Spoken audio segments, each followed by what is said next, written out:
Welcome to Hockey. Yeah, exactly. Welcome to Hockey on Tap Podcast. This is episode 77. I'm your host, Bill Dean. I'm, of course, here with my two co-hosts, little Steven Schwinn.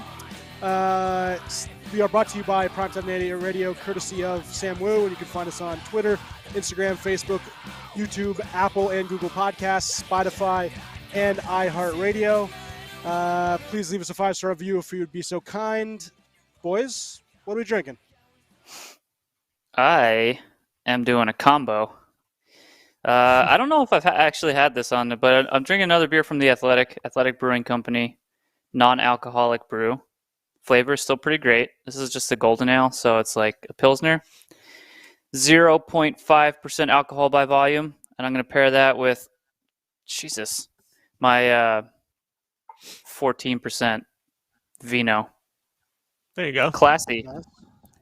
You are classy. I know. Don't what is tell it? me. A Pinot? You said it's a Pinot. You said it's a Pinot. Sauvignon Blanc. Sauvignon Blanc. Very nice. Sauvignon. Schwinn. Haven't even opened this yet. I am drinking a dark sour ale with a little guy on it that Shorts Guy gave me. Show us the back, why don't you? There it is. Ooh, Coors Light. There it is. For all you hardcore craft beer drinkers. Coors Light. Yeah. This thing is it's a dark sour ale with tart cherries, raspberries, and cranberries. And one thing I want to read about it, they say it's a juicy burst reminiscent of real Marciano cherries, which we all know come from the boxer Rocky Marciano. Yep. I like it. Doesn't he say maraschino? Does he say maraschino? Yeah. And then he says comes from the boxer Rocky Maraschino. Yeah. Yeah, Rocky Maraschino. Yep. What a great movie. God. No one knows what we're talking about. Nope. And if they do, bonus points to them. I think it's the best. I think it's my favorite Broken Lizard movie. And everybody seems to think that Super Troopers is, which Super Troopers is pretty great. But no, it is. It's my number 2. It's Slam and Salmon. It has no hands. Slam and Salmon's nothing. Number 2. Yeah. It's the what? So what's your number 1? You think Super Troopers? Super Troopers. Yeah. All right. I'm gonna go Slam and Salmon's my favorite. I think I agree with Dean. What's number 3? You're outnumbered. Beer Fest. Yeah, Beer Fest is fantastic. Although Club Dread, very underrated. It's good. Moments. At least it's not as bad as Puddle Cruiser. Super Troopers 2 is actually funny. Super Troopers 2 is good, but it's very funny. Yeah. I mean, it's not good at all, but it's funny. Be a fest. Yeah, but for all those out there who have not seen it, please go see Slam and Salmon. It is Slam hysterical. and Salmon with the late Michael Clark Duncan. Michael Clark Duncan, fantastic in the movie. Everybody's really good. There's not a bad cameo or a bad scene.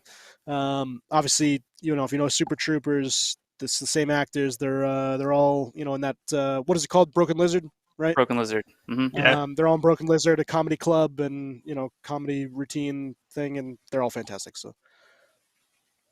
Oh, you got a bottle. Oh, today. I didn't even say. Yeah, I'm going bottle. I'm going Perfect Disguise by Dogfish Head. How old is that? It's been sitting in here for about 1.5 years, 2 years now.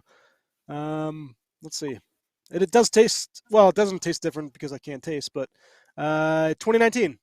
So, 2 years. I'm going to say 2 years. Yeah, but it's probably a little more. It's normally 8% because it's a double IPA. I'm going to say it's probably 9 or 10. Damn. Just a little bit. Okay. All right, boys. And by the way, thank you guys for filling in on Thursday. Obviously, Dean family has had some issues. My mom being sick. So, wishing her the best. And I appreciate you guys, kind words and all. Even, Wasn't the same without you, but we tried our best. I know. We missed you. I appreciate it. We're glad you're back. Thank you. And I'm actually upset I missed Shorts Guy, of course. The day I'm away, he's in. So, well, boys, let's get to what is on tap for today's episode. Here's our weekly snapshot. All right, so I know you guys talked about Evander Kane. You talked about the Oilers, so I'm gonna leave that until the next part. But did you guys see the Kodak Black Panthers incident? Yes. Did you guys talk about this? So stupid. I don't think we did, but yeah. So dumb. Steve, do you know about this? No, I don't even really know who Kodak Black is. I know the name. Yeah, so he's I guess a newer rapper. I honestly don't know much about him, but he's a newer rapper, I guess it is. And I guess he went to his first hockey game and he managed to go to the Panthers game. And so there's a panorama of like the arena. I don't know if they were in between periods or what it was they were panoraming. And you can see Kodak Black's suite, right? And it's just him over top of a girl. Like she, she's. I don't know. I want to try to make this PG. She lost her contact. She was bent over trying to find her contact. Exactly. Yeah, she was trying to. And he was behind her, and he trying to look over her shoulder to try to have her find it. And he's moving in rhythmic ways, and it makes it seem like they are having coitus, like they're. I think all of our viewers are adults. It looked like he was banging her from behind. Yeah, he was, and he just and then there's more video of him, and he's doing the same thing to the girl while he's talking to a police officer. You can see this in the video.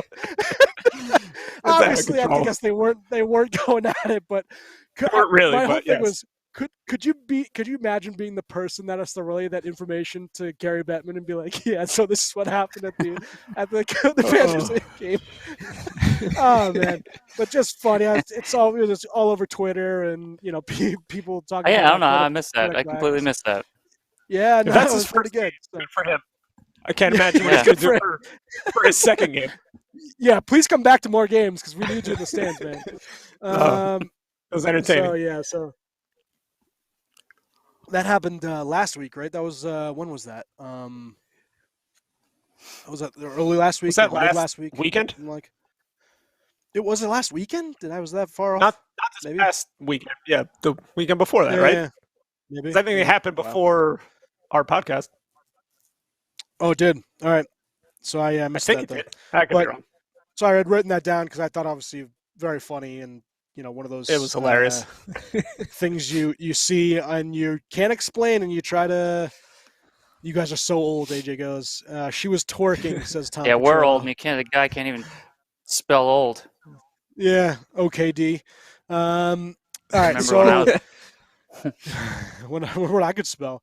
So the other thing I want to talk about was we talked about Evander Kane. You guys talked about Evander Kane and how the whole thing with McDavid and him going and basically telling the world that he's okay with whatever he does in his personal life if he comes and helps him win hockey games.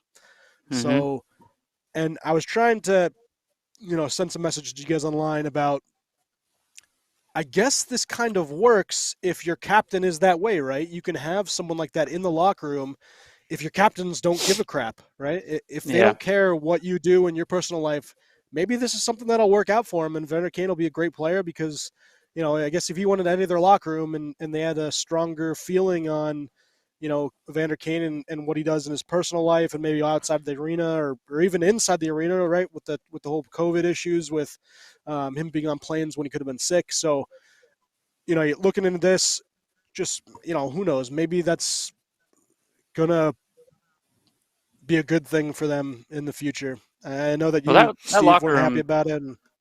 That locker room it seems like a nightmare at this point, right? Yeah. I mean, you have coaches calling out goalies calling out the rest of the team, and then, players commenting on the coaching. I don't know where anybody's head is at all in that locker room. And if you want to add this to it, I don't know. If you say that add a nightmare to a nightmare and continue being a nightmare, or I don't know. Yeah. It's, we talked at length about it last week. It's just like, I don't get it, but whatever. Ken Holland is no short of controversy himself. So yeah, if McDavid came out and said maybe something more lines like, people deserve second chances and I understand he made a mistake in the past and I'm all about giving a guy a second chance, but don't just say I don't care what he did and we just want to win games. Say I don't know. Worst maybe thing. he doesn't. I don't know. That's how I felt. I'm like, I agree. Because other guys were saying, I believe in giving guys second chances. But guys, everyone makes mistakes. He made more than one, but Yeah, we're past second chance at this point, but yeah, but I agree. I think everybody deserves a chance to give it a shot, but like, right? I don't know, just don't say like, oh, I don't care what he does in his personal life as long as he wins his games. Like that's idiotic. Come on. Mm-hmm. Yeah, it leads it's a bad taste in the mouth of the NHL, I'm sure, and I'm sure Bettman wasn't very happy about it, and I'm kind of surprised I haven't seen an apology yet. That's not something that you want to have, basically the face of the NHL say and come across as naive and one of the faces of the NHL. I mean, you might. Does it? I mean, this is probably, I don't know how relevant a topic this is, but people have complained in the past that they need to take McDavid and they need to put him everywhere so it'll attract more of an audience to Hot because of his skill. Like, he needs to be more of a face of the league. And now, should he be? Is there a reason why he's not? And is this the reason why he hasn't been? Because he doesn't know how to speak like he's really bad at talking athlete. Yeah. No, it's bad. It wasn't good at all. But I mean, that's what they want to do, and that's who they want to, have out there and, be a part of the league as a primetime player. I guess you're going to see more. So what exactly is the holdup at this point? There's still the grievance, right? Sure. Grievances, is that what's going on? Yeah. I guess does it also still have to be approved by the league, I guess? I don't know because this obviously I don't know if the contract needs approval. I think it all has to do with the grievance through the NHLPA. I'm assuming. But like everybody else, you get tired of reading articles about this stuff, and most of them don't even answer your questions. So I haven't been keeping up really since the first rumors. Yeah, so as per Sportsnet, they were looking for clarity sometime this week in the Evander Kane situation. They're eagerly waiting to learn whether there'll be consequences this week for the embattled free agent winger for crossing the border while in COVID-19 protocol before attempting to sign him. Teams who have said they will not go in Evander Kane's direction. This is Elliot Friedman. I don't know.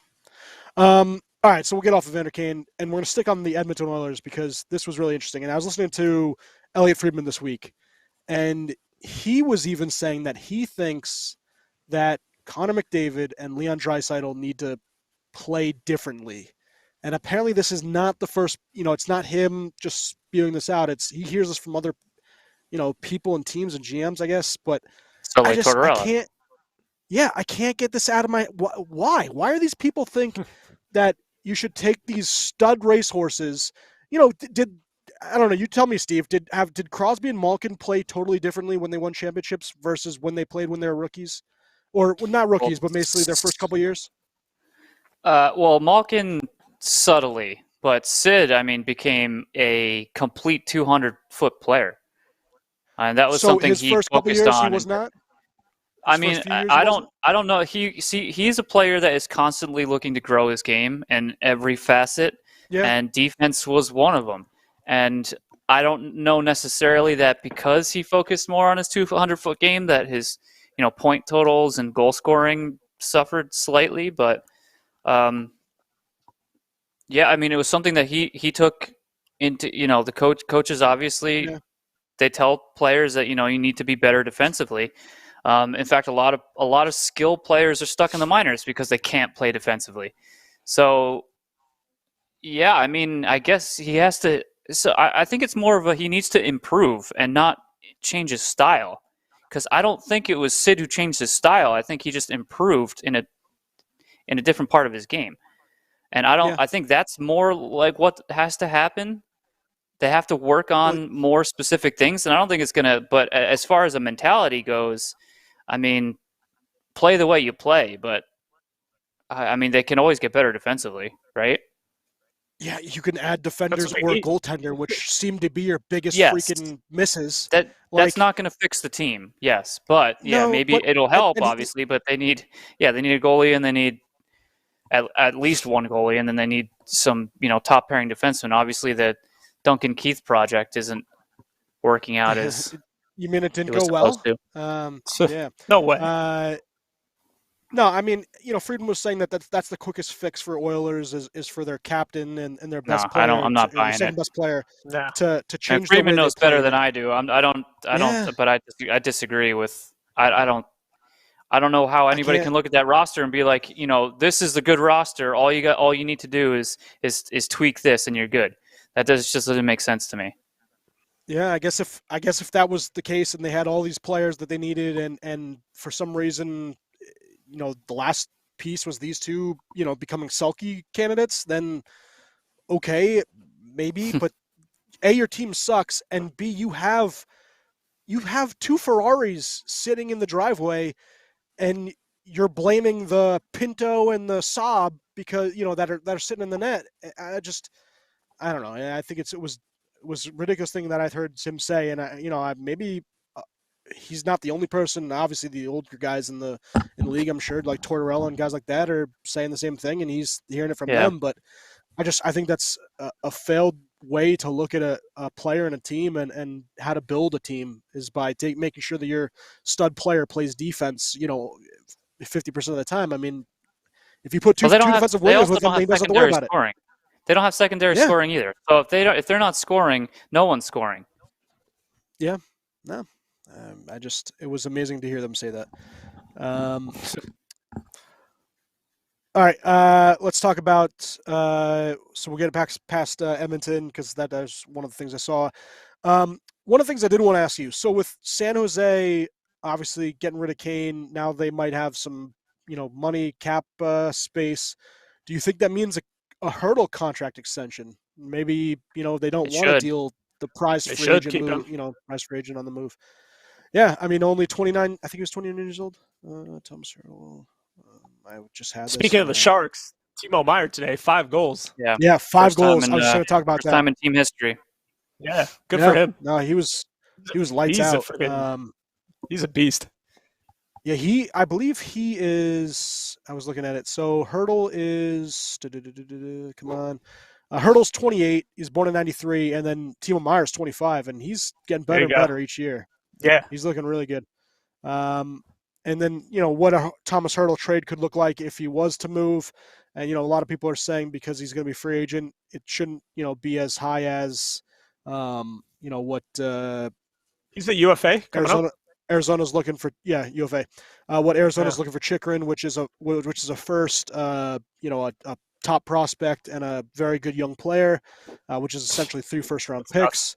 They're probably looking for that first round plus a prospect range, and teams like the Rangers obviously going to be interested because they need a second line center / another good wing option. But what are you guys? So you guys both think that they should look to re-sign him as opposed to let him test the trade market? Absolutely. Yeah, I think he needs to stay. They need to do whatever they can to have him stay. Is he their leading goal scorer anymore? Now that Timo Meier just had 5, he was their leading goal scorer with probably 20 goals or something. 2021. He's a great player. They got to build from the back out. San Jose needs to, because obviously they're playing much better. They're a pretty strong team. I think they'll probably make the playoffs, at least stay in contention, make a push for it. But so Meier, do you send Hurdle away to collect? I mean, he's going to be a rental, right? So you're getting like maybe a pick and a prospect. Is that enough first to like prospect and then try to sign him in the offseason? Like, how often does that happen though? I don't know. Try to get something for him and then re-sign him in the offseason. Yeah, but I think I don't know.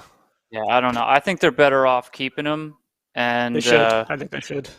Because at this point, I don't think your haul for him would be quite enough, unless he's going to walk. Obviously, then you can't. That's what you got to make sure that he signs. Yeah, you got to make sure he resigns. I do the thing that I said about Tavares with the Islanders. You give him the contract, and if he doesn't sign before trade deadline, you ship him out. Like it's not that difficult. I think it's a pretty straightforward deal. You have until 12 p.m. on March 12th. If you don't get it signed, we have 3 hours to trade you, and that's just what's going to happen. Timo Meier with 20 goals. Hurdle also with 20, but Meier leads the team in points with 45 versus Hurdle's 35. Oh, look who's joining me. Oh, yeah. What do we got? Kit Kat. no, you can't see it. Hold on. Yeah, Oh, there's a little head. Oh, there we go. Wow. Kit Kat. On the Bruins, just some good stuff. Willie O'Ree will have his number retired by the Boston Bruins. I believe that's going to happen cool. at the end of this year. So good for him. The top hockey prospects game was postponed because of COVID. So that kind of, that obviously sucks, getting to see guys like Shane Wright. All these kids are losing playing all these games. valuable ice time. Yeah. Yeah. Tuukka Rask stopped 25 shots in his first game since June. Welcome back. Welcome back, Tuukka. Claude Julien to coach Team Canada Hockey, and their GM will be Shane Doan at the Beijing Olympics. Did you see the fake roster going around? Yeah, I saw that. Was it? Wait, no. Maybe I saw a different one. I know that Eric Stahl. The fake Canada one, yeah, with Eric Stahl and Mike Richards, and there was just like I forget who else. It was P.A. Parento was on there. It was just, I was reading it. I was like, there's no way this is. And then I kept reading, and then the person was like, guys, settle down. This is a joke. Thank God. That would have been funny though. It was a funny roster. Oh, see, this one has still NHL players. I was trying to see if I could find it, but I guess not. 2022 Olympic Men's Hockey Team Canada preview. Let's see. Is there anything about? I think Kevin Bieksa was on it too. Yeah, I remember seeing that. I'm like, what? He's leaving the studio? No way. That's pretty good. Players, they still obviously think that players could be like big-time prospects: Kent Johnson, Mason McTavish, Kalen Gould. Obviously with some vets like Josh Hosang, Cody Franzen, Eric Stahl. Obviously we won't have Crosby or any of the big names, but I don't know. Hockey will be fun, I guess. All right, what I do want to talk about. Yeah, it will be. College kids, USA. Got a lot of college kids. I think that's kind of cool. Yeah, no, it'll be really fun. Okay, NHL All-Star Game. So first, we're going to go over the last men in. Voting ends tonight. So for those people that want to go and vote, I figured we could do some voting. So I'm going to do it. I just wanted to go off it based off of merit. So I don't think this is it's a pretty easy way to go about this. The Atlantic Division. You have the Bruins, Charlie McAvoy; Sabres, Tage Thompson; Red Wings, Lucas Raymond; Florida Panthers, Barkov; Montreal Canadiens, Tyler Toffoli; Ottawa Senators, Brady Tkachuk; Tampa Bay Lightning, Steven Stamkos; and Toronto Maple Leafs, John Tavares. I think it's a slam dunk who it should be. It should be Steven Stamkos. He's absolutely one of the leaders in points, and he's not even on the roster. Obviously, you could say Alexander Barkov should be in there too. I don't doubt that, but he has missed a couple games. The big surprise that a person that's not going to make it, which I thought should have definitely made it, was Detroit Red Wings, Lucas Raymond. I mean, just the fact that he's not on the roster as a young, stud, that kind of sucks. But I wanted to also go over. Openly can do that. Come on, quickly. I wanted to go. Did Marchand make it, or was he snubbed? Marchand did not make it. Bergeron did. Not make it. That's a huge snub right there too. Mm-hmm. Okay, so we'll do it. I'm just going to the rosters. Atlantic Division. So here are the All-Stars right now. So Ottawa's Drake Batherson. He led because he has points, and he's probably their best representative over Brady Tkachuk. Patrice Bergeron made it for Boston. Jonathan Huberdeau made it for Florida. He's been awesome. Dylan Larkin made it for Detroit, so I understand why he made it over Lucas Raymond. Austin Matthews for Toronto. Nick Suzuki for Montreal. Rasmus Dahlin for Buffalo. Victor Hedman for Tampa. Campbell for Toronto, and Vasi for Tampa. So you had 2 Toronto, 2 Tampa, and both were goalies for Toronto and Tampa. I guess because you wanted Hedman and Vasi, that's why Stammer wasn't the choice, but he should clearly be the choice for me. You can only have so many, right? So many. So and every team has to be represented with the stupid NHL. You can't get the best player, the guys that are having the best season. You can't put them all in there for whatever reason. Yeah, like I'm sick of it. I don't care. Like if my team's not represented, if I want to see the guys that are having the best season in the All-Star game. Yeah. Sorry, your team sucks. Yeah, but I would say that we want to see guys like Lucas Raymond in the All-Star game, and he's not necessarily on a great team. Should he be on? I guess Bratherson from Ottawa shouldn't be in there, and someone else should be in front of him, I guess. But Suzuki from Montreal over Marchand and Stamkos? No. Suzuki would be a good one. So Rasmus Dahlin, I know he's had a really good season, but I don't necessarily think that he's a it's so stupid. He's got 23 points and is a -13 in 38 games. So, all right, Metro. Sebastian Aho was in, Claude Giroux, Jack Hughes, Chris Kreider, Alex Ovechkin, Adam Fox, Adam Pelech, Zach Werenski, Freddie Anderson, and Tristan Jarry. So there's someone doesn't belong. Can you name who doesn't belong? What's wrong with this picture? Yeah, sorry, Jeff. Who's gonna get the biggest ovation when they announce his name and he comes onto the ice? Not Adam Pelech. Yeah, I mean Werenski. You're going to be able to hear a pin drop. Player for Columbus. I guess Werenski's the best player for Columbus. Werenski. No, it's again. Adam Pelech has a goal and 5 assists and a +5. Why was he the choice? They just needed a defenseman. I would have picked Barzal, right? I mean, even if you just need somebody, pick Barzal because he's the only player on that team has any skill. Game. Positions don't mean jack shit. Who cares? Just get all the best players there. That's what I was going to ask you. So in the Metro, they have 5 forwards, 3 defensemen, and 2 goalies. In the Atlantic, they have 6 forwards, 2 defensemen, and 2 goalies. So does that mean the last player in for the Atlantic has to be a defenseman? Or are they just going to say, screw it, give me Stamkos, and then we're just going to roll 2 defensemen? I don't know. It depends on if they actually are legitimately tallying the votes, right? But that's something this is even crazier. Central has 7 forwards, 1 defenseman, and 2 goalies. They only have 1 defenseman on the roster. Yeah, I guess they just play 3 forwards out there. They're going to play 3 forwards. Yeah. That's what I'm saying. Who cares? Same thing, actually. Pacific, same thing. 7 forwards, 1 defenseman, and 2 goalies. So, yeah. And the captains, Connor McDavid in the Pacific. You have Nathan McKinnon in the Central. You have Austin Matthews in the Atlantic. And you have in the Metro, Alex Ovechkin. Obviously, I'd really like someone to explain to me why Pelech was chosen. What was the... I don't know. I want to hear somebody speak to me and say words to why he was chosen for the All-Star game. I just want to hear Carolina with 2 selections, Freddie Anderson and Sebastian Aho, and the Rangers with 2, Adam Fox and Chris Kreider. In the Metro, you have Svechnikov for Hurricanes. Blue Jackets have Voracek. Devils have Jesper Bratt. He better not make the team. Islanders have Barzal. Rangers have Mika. Flyers have Cam Atkinson. Penguins have Jake Gensel, and then Capitals have Evgeny Kuznetsov. I mean, if you're going on points, it's Kuznetsov. He had 48, followed by Zibanejad at 45. Oh, I think Gensel has 47. I want Jake Gensel in there. My vote was for him, actually. I think if Jarry hasn't had such a great year that he's having, Gensel's there. So I don't know, and he's missed time too, Gensel. So obviously, I'm voting for Gensel. But there's a couple candidates in there that are good, with the exception of Jesper Bratt. But yeah, I mean, I think the three guys you'd say are Kuznetsov, Zibanejad, and Gensel as your 3. Mm-hmm. Those are the top candidates out of those guys. I know Svech is a very good player, but he only has 27 points. I mean, come on. Central Division. So the roster, as it seems right now, is Kyle Connor, Alex DeBrincat, Kirill Kaprizov, Clayton Keller from Arizona, Jordan Kyrou from St. Louis. Yep, if you can play.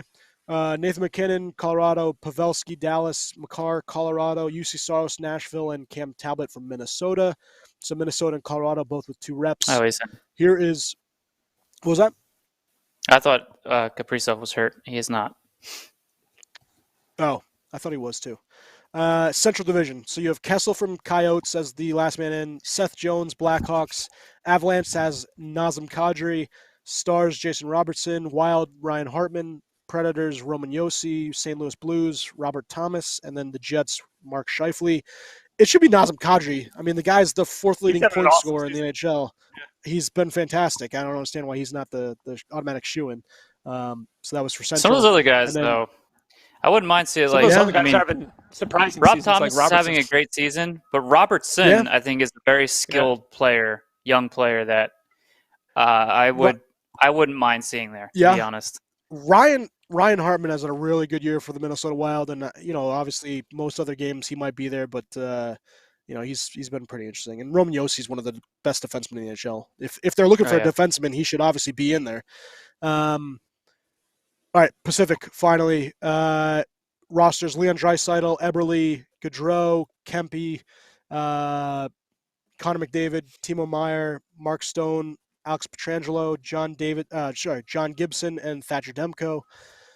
Your last men in: Troy Terry from the Ducks, Flames, Matthew Tkachuk, Oilers, Darnell Nurse, Kings, Drew Doughty, Sharks, Logan Couture, Kraken, Mark Giordano, Canucks, JT Miller, and Knights, Jonathan Marchessault.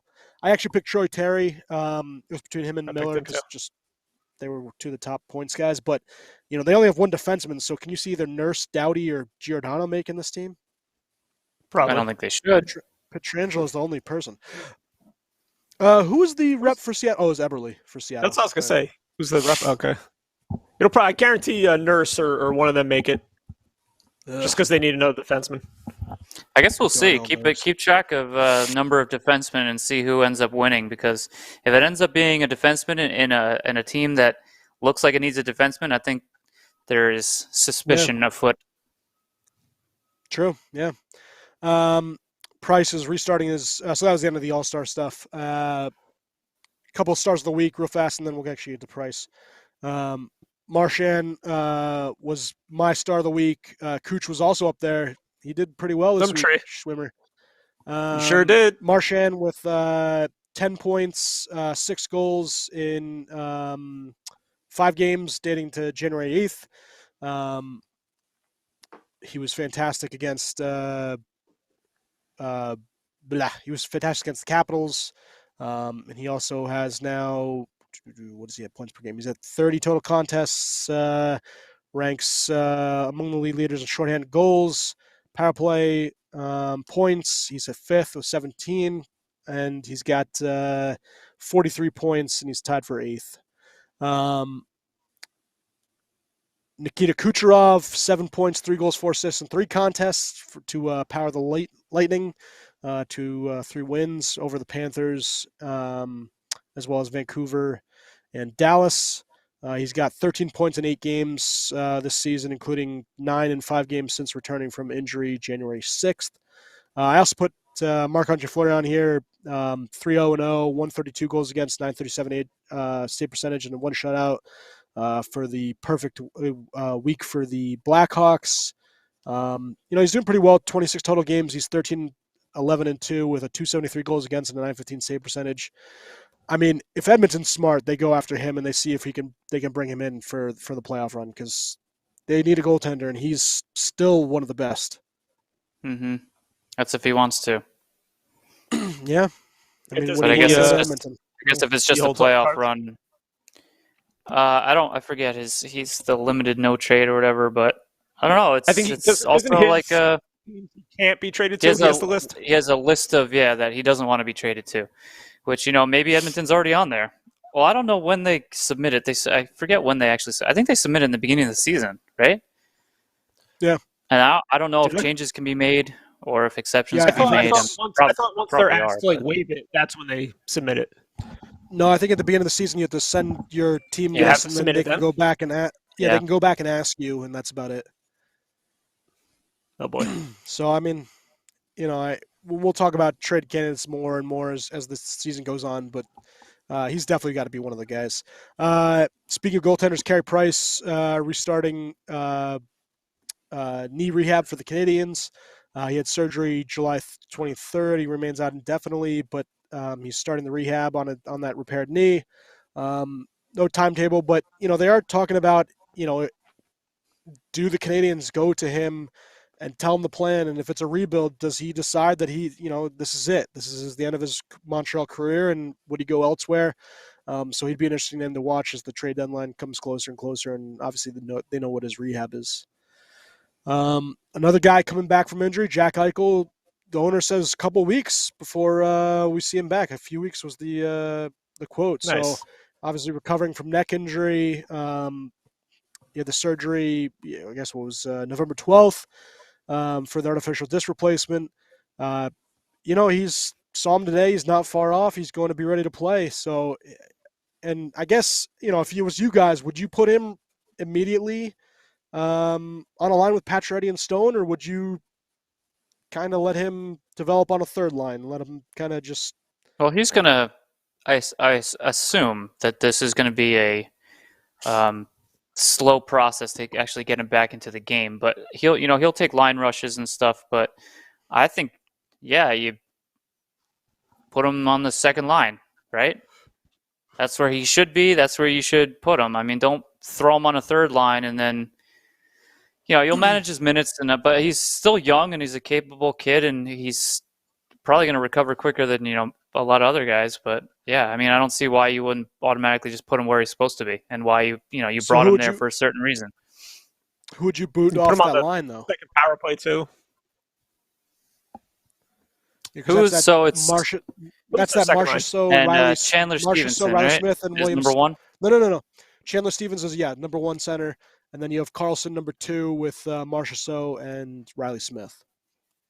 So does Carlson get bumped down? I mean, probably, I know that they're going to be in a cap crunch. Yeah. They're going to be in a cap crunch. Does Riley Smith get traded? So that would obviously fix that. Yeah, they're going to have to do something before activating him, right? Aren't they like $8 million over the cap or something like that? Yeah, with him, yes. Yeah. So Riley Smith would absolutely have to be dealt, or somebody would have to be dealt. One of the big guys. They could probably I don't know how they're going to figure it out.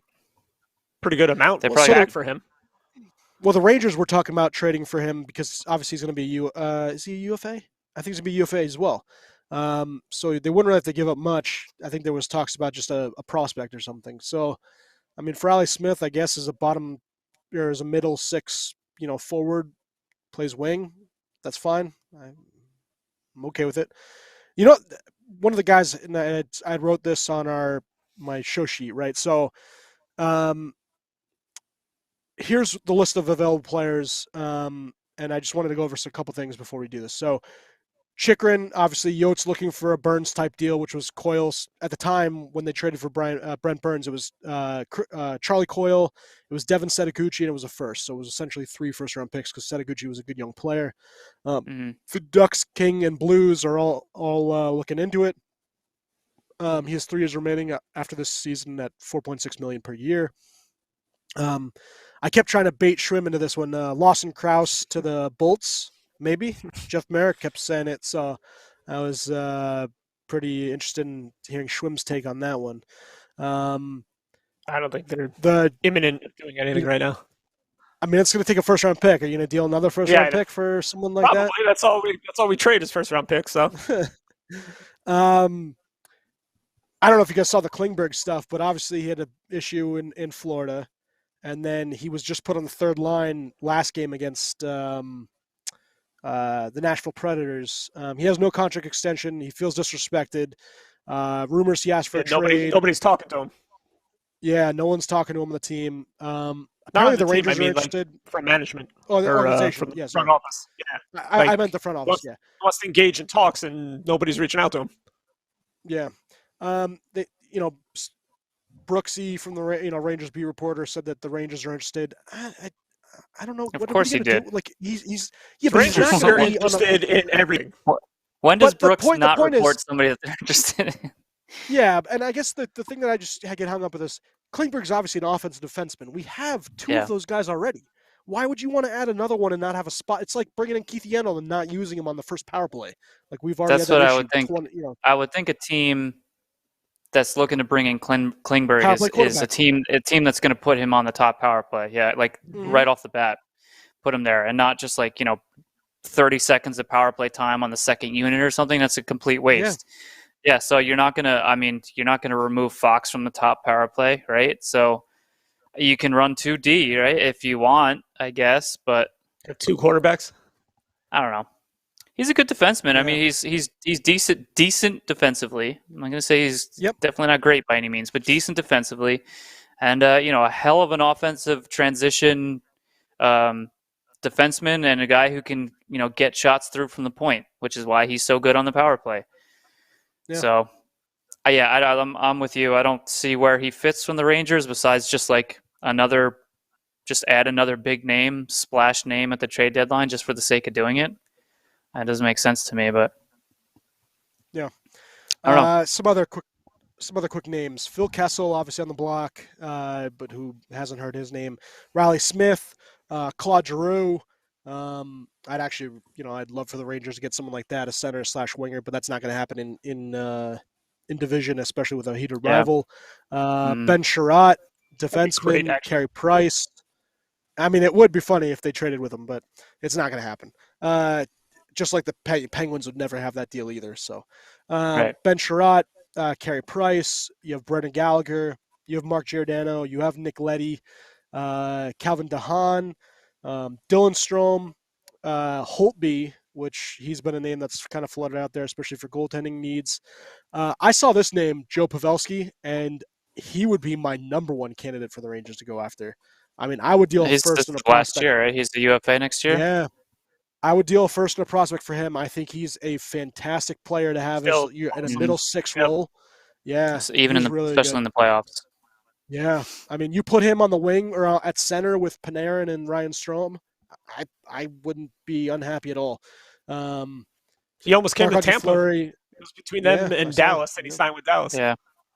Like you. They're talking about Korpisalo from Columbus as a goaltending candidate. A lot of rumors about Alexander Georgiev. I just can't see the Rangers dealing him as long as they have Igor. The drop between Igor and Keith Kincaid is a lot farther than him and Georgiev, and Georgiev can at least start. So there's that. But we'll see as we go closer to trade deadline. I'm sure there's going to be more and more names. I'm sure there'll be trades too, so that'll be good.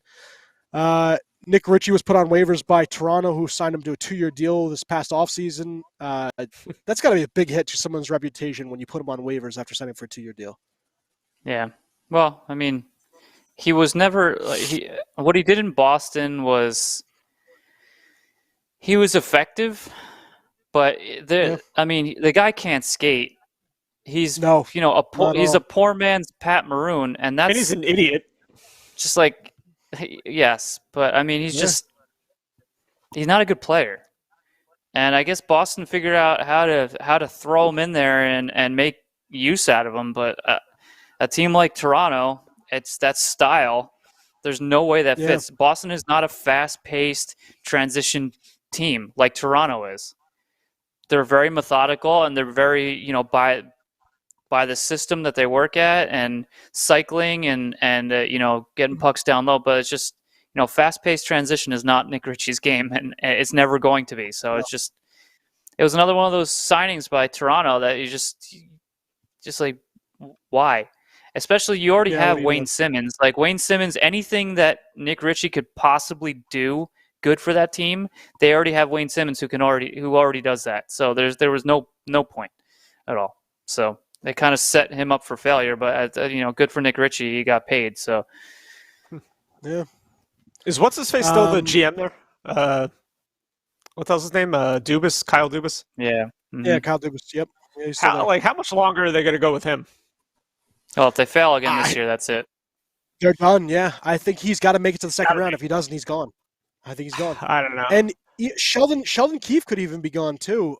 I like him, Sheldon Keefe, as a good young coach, but I mean that's got to be wearing thin up there. And I also think that besides the management and the coach, if they fall out of it again, either totally miss the playoffs or get out in the first round, I think you're going to see a big move, and I think that's Mitch Marner. I think he's gone. And I think that, the players, or not players, but the fans up there have kind of lost it with Marner. And, who knows what he's going to, can he be the number one guy number two guy on this team? And he's slowly starting to lose fan favor, I guess. So, I think they like William Nylander.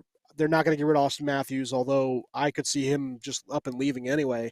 And then they're not going to get rid of Tavares because they paid him all the money and he's their captain. Yeah. So, once Toronto loses this year, he's gone. Yeah, because we all know a Mitch Marner trade. Yeah, a Mitch Marner trade is a. I mean that's a big ripple. He's he's a top 10 player in the NHL. He's that good. And he plays defense, which not a lot of people do. With that type of talent. So Toronto's going to have a terrible matchup in the first round of the playoffs because the Atlantic, while the Atlantic is not a strong division, Florida, Tampa, Toronto. So you're playing one of Tampa or Florida in that first round, and that's not good. I mean, no, and you probably almost want to finish fourth, right? So you can play whoever's. I mean, I don't want to play Carolina, but those are your choices, right? Because obviously I think at this point Carolina's probably going to win the Metro, probably. So if they do, if the season ends now, do you want to play Carolina? Do you want to play Florida? Or do you want to play Tampa in the first round? And you're looking to get past one round, right? And can you that? I mean, those opponents are as difficult as they get. So right now the Rangers are actually first in the Metro. They're 2 points ahead of Carolina, but Carolina's got 4 games in hand. Yeah. Pittsburgh has 2 games in hand. They're at 49 points. So that's 1-4 is Rangers, Carolina, Washington, Pittsburgh. And then in the Atlantic, both Florida teams, Tampa and Florida, have 57 points. Florida's got 2 games in hand. Toronto at 51 points is third, and then Boston's 46 points. Boston's rolling too, so Boston could overtake they could creep Toronto. up in there. I want to see Boston Toronto first round again. Yeah. Well, Boston that'd be amazing if that happens. Boston's 5 points behind Toronto with only 1 game in hand, so Toronto still has obviously the edge. They do, but Boston has really picked it up. Toronto's going to flip. Yeah. We talked about it, and I still think that's going to be the 8 teams that we're going to see in the Eastern Conference. But Detroit's actually played very well. They're 18-17-5, 41 points.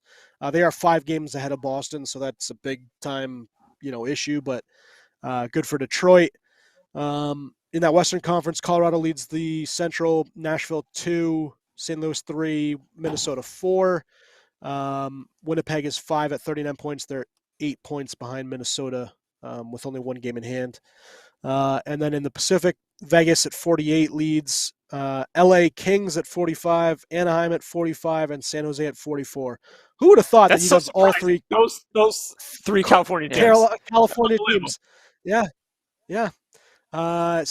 Calgary is at 40 points. I didn't know Ovechkin's leading the league in points now. I had no idea. Yeah, he's got games in hand on McDavid and Draisaitl. But yeah, I mean that's wild. I thought he was way behind. At his age, still good for him. At his age, still putting up points like that. That's pretty incredible. Yeah, he's been fantastic. Calgary and Edmonton, like I said, both 5 and 6. They do have at least 5 games on hand on both all 3 of the California teams above them. But yeah, will they do anything with it? Probably not. Yeah, probably not. All right, so it's just stats because you did bring it up, and I was going to talk about it too. The leading league point getters, and for some reason, stupid NHL.com can never load right. So him and Draisaitl, I think. Yeah. So Alex Ovechkin leads the league with 54 points. He's tied with Draisaitl. Both have the same amount of goals and assists at 26 goals and then 28 assists. Huberdeau with 53 points is tied for third with McDavid, also at 53. Huberdeau has 38 assists. He's been fantastic this season. Who's right behind them? Come on, you can say it. Who's right behind them? Nazem Kadri at 5. Kadri at 5. Stammer at 6. Woo! And then you have Mikko Rantanen at 7, and then Timo Meier technically at 10. You got guys like Kiprizov. You have Brad Marchand. You have Victor Hedman all up there. Hedman with 40 points leads all defensemen. He's 1 ahead of Adam Fox. And Yossi. Yeah, pretty good. And Yossi, yeah, I see Yossi now. Unless Yossi got a point tonight. They're up 1-0 right now.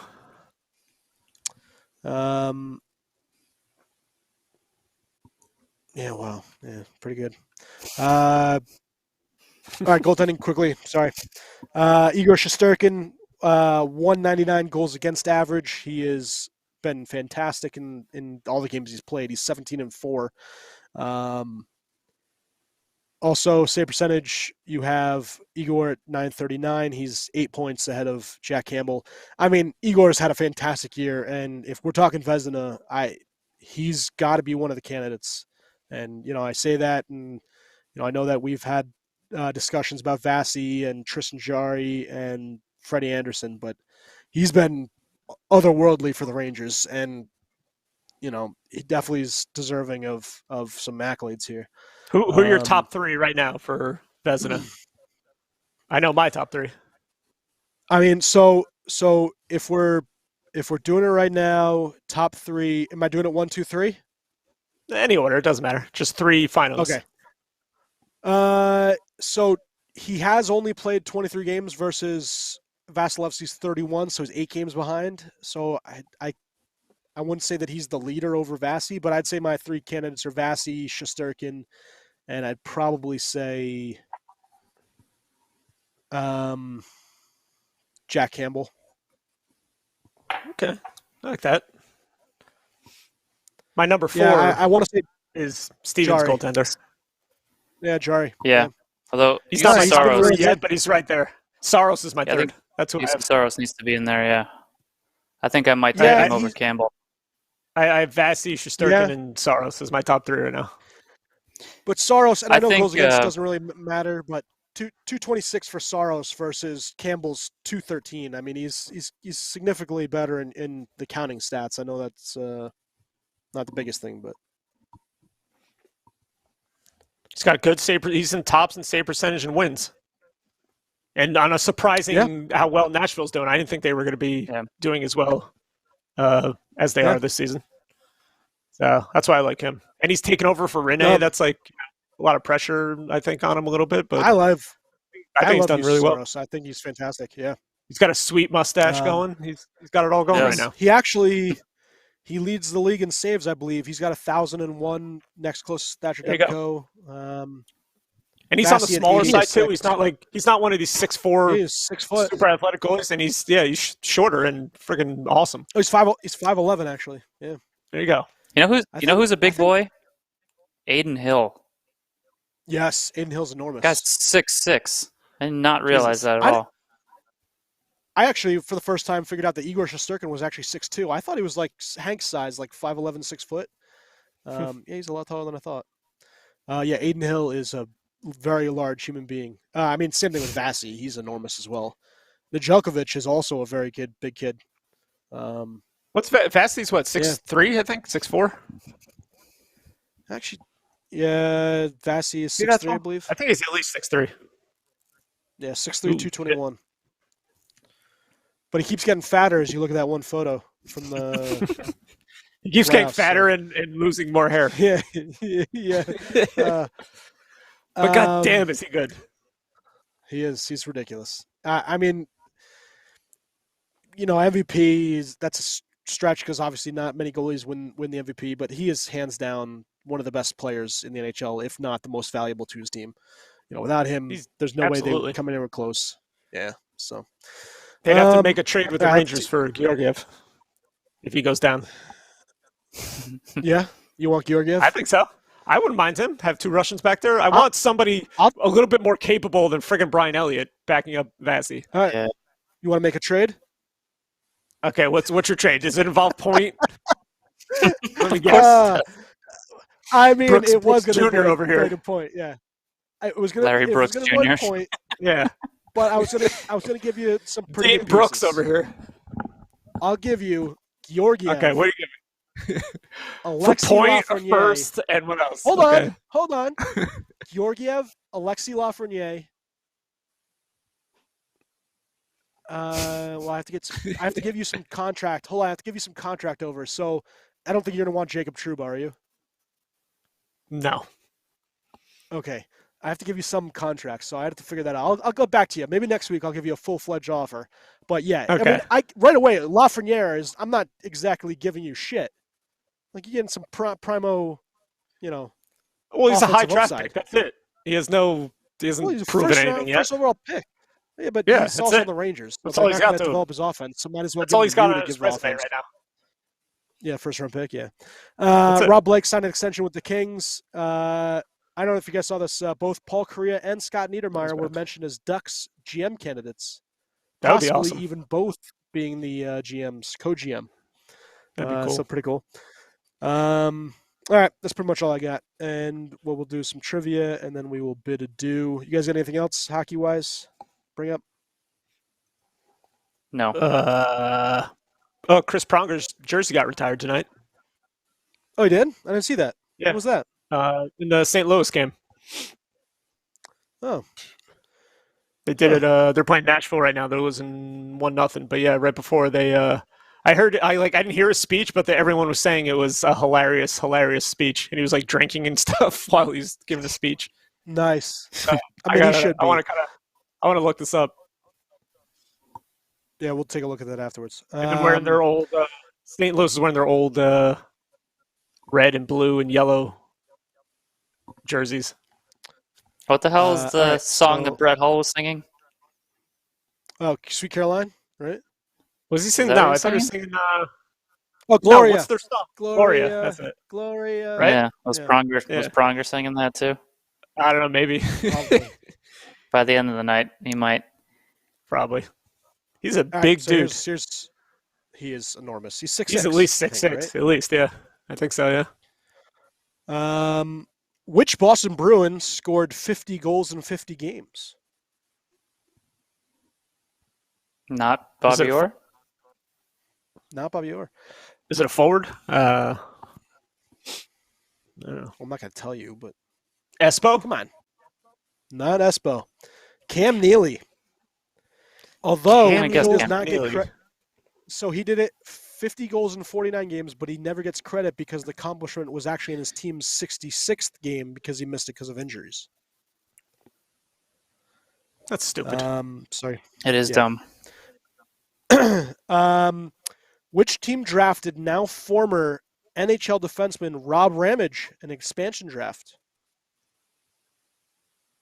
San Jose.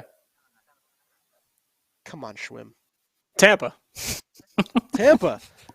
Great player in his day. Tampa wanted Give that me a second. leadership. Jeez. Only 2 seasons before retiring. Rob Ramage. All right. St. Louis is being outshot 14-1 right now. They're down 1-0. Yeah, I didn't think Saros was playing. He's playing. Yeah. 2003 saw a record for how many wins in a single NHL season by one goalie? Brodeur. How many? I don't remember. Fight. Answer's 47. Bernie Prawn actually accomplished this with the Flyers, but Marty Brodeur has been a close. It was close, obviously, a few times. So, Fatso with the record. What's the highest score by? Fattest face ever now. What is the highest score by? Yeah, yeah. What is the highest score by 2 teams in Stanley Cup history? Stanley Cup history. Yep. Like what 14. The score of the game was? No, well, you don't give me the score, but how many total goals? Okay. 14. Okay. Yeah. I'm going to say more than that. I'm going to say, Jesus. I'll say 18. 25. The score was 23-2. It was the great Ottawa Silver Sevens versus Dawson City in 1905. Oh. Jesus. Stanley Cups. Yep. All right, lastly, during the 80s and 90s, which team boasted 2 of the top 4 of the then all-time rookie point scorers in NHL history?